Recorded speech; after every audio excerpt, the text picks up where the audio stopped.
नमस्कार बच्चों। परीक्षाएं समाप्त हो चुकी हैं। आशा करती हूँ आपने पेपर बहुत अच्छे से किया होगा।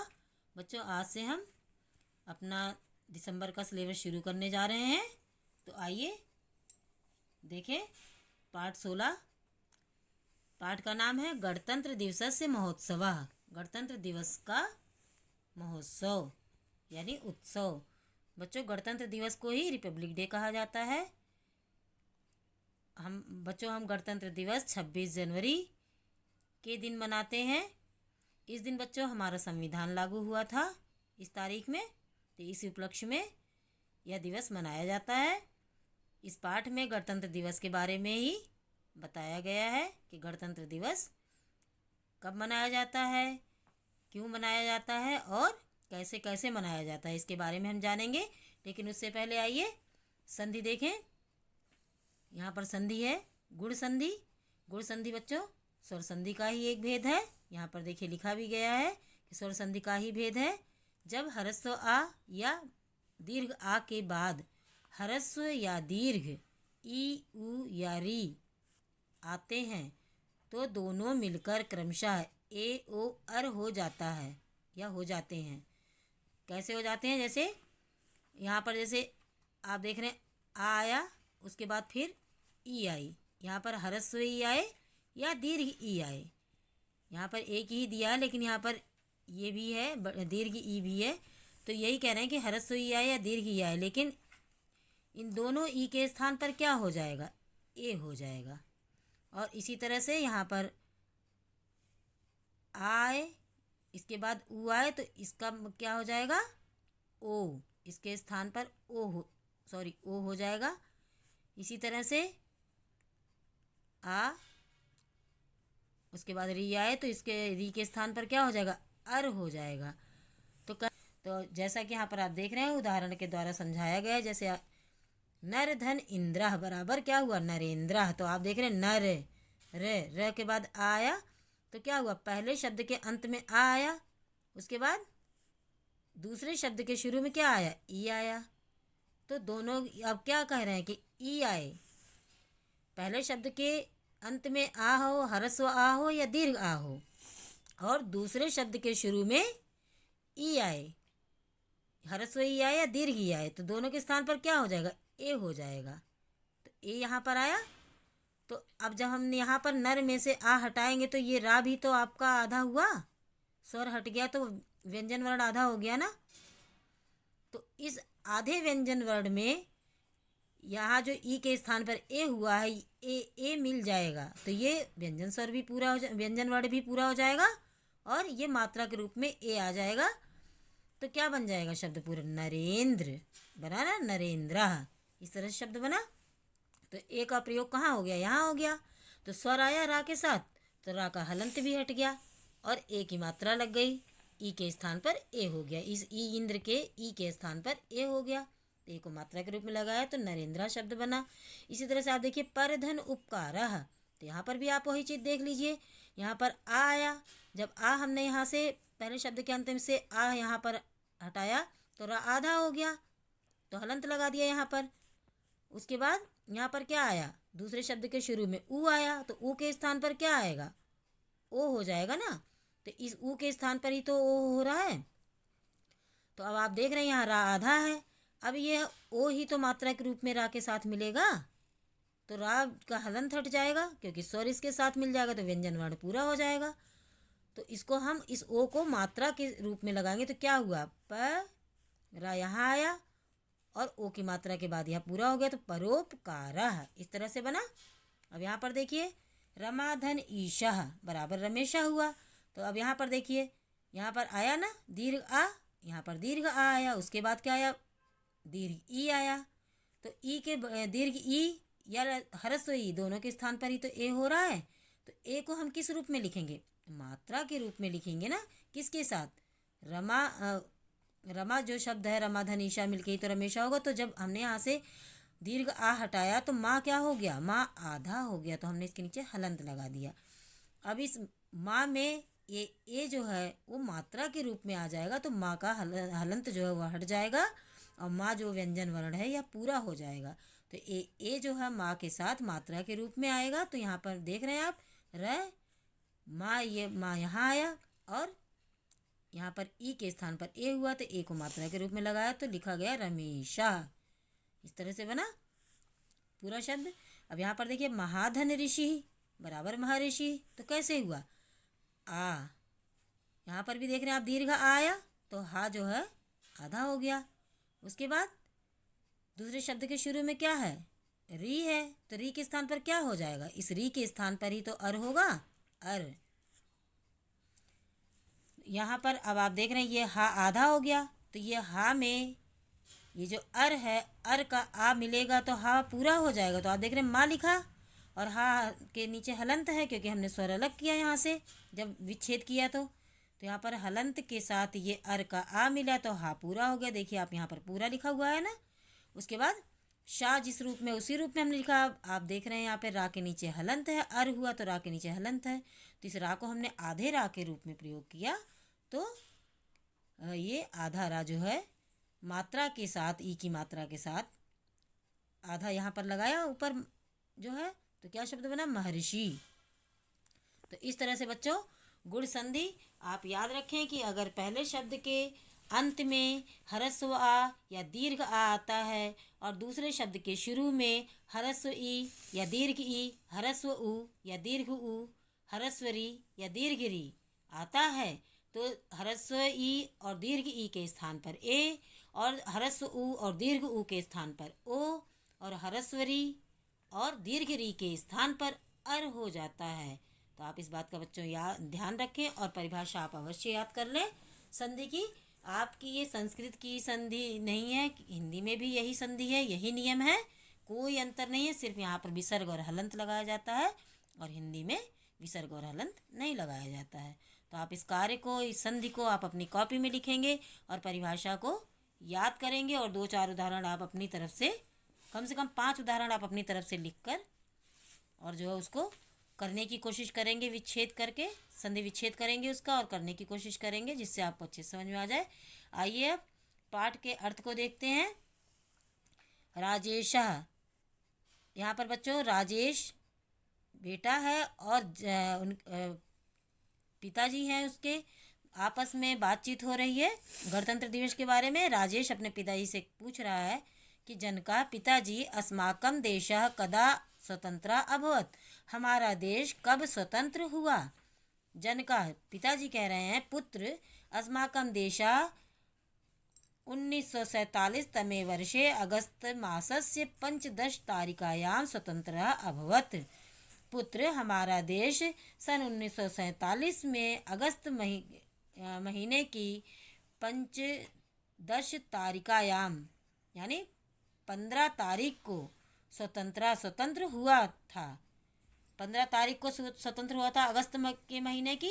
तो ये तो बच्चों क्या हुआ, आपका स्वतंत्रता दिवस हुआ। उसके बाद राजेश पूछ रहा है कि जनका पिताजी अस्माकं भारतं स्वतंत्रं गणराज्यं कदा अभवत्, हमारा भारत स्वतंत्र गणराज्य कब हुआ। पिताजी कह रहे हैं कि पुत्र अस्माकं भारतं 1950 तमे ईस्वीयाब्दे जनवरी मासस्य 26 तारिकायां नवीनं भारतीयं संविधानं प्रारभत। कह रहे हैं कि पिताजी कह रहे हैं कि पुत्र हमारा भारत सन 1950 में जनवरी महीने की 26 तारीख को नया संविधान, भारतीय संविधान प्रारंभ शुरू हुआ। हमारे भारत का सन 1950 में जनवरी के महीने में 26 तारीख को नया संविधान लागू हुआ। तद्दिने भारता संपूर्ण सत्ता संपन्नम गणराज्यम संजातम। तद्दिने इस दिन भारत संपूर्ण सत्ता संपन्न गणराज्य संजातम बन गया। कह रहे कि इस दिन भारत संपूर्ण सत्ता संपन्न गणराज्य संजातम बन गया। राजेश कह रहा है जनक पिताजी अस्य उत्सवस्य समारोहः दिल्ली नगरे कुत्र सम्पाद्यते। इस उत्सव का समारोह दिल्ली नगर में, कुत्र का अर्थ है कहाँ, संपाद्यते का अर्थ है मनाया जाता है। जनकः पिताजी कह रहे हैं कि पुत्र, एषा महोत्सवः दिल्ली नगरे राष्ट्रपति भवनस्य समीपे विजय चौक नाम्नि स्थाने इंडिया गेट इत्यस्य सम्मुखे महता उत्साहेन संपाद्यते। कह रहे हैं कि यह महोत्सव दिल्ली नगर में राष्ट्रपति भवन के समीप विजय चौक नामक स्थान पर इंडिया गेट के सम्मुखे यानी सामने महता उत्साहेन संपाद्यते बहुत ही उत्साह के साथ मनाया जाता है। यह महोत्सव दिल्ली नगर में राष्ट्रपति भवन के सामने राष्ट्रपति भवन के समीप विजय चौक नामक स्थान पर इंडिया गेट के सामने बहुत ही उत्साह से मनाया जाता है। राजेश कह रहा है, जनक पिताजी, अस्य महोत्सवस्य समारोहः कीदृशः भवति। इस महोत्सव का समारोह कीदृशः मतलब कैसा, भवति का अर्थ होता है। इस महोत्सव का समारोह कैसा होता है।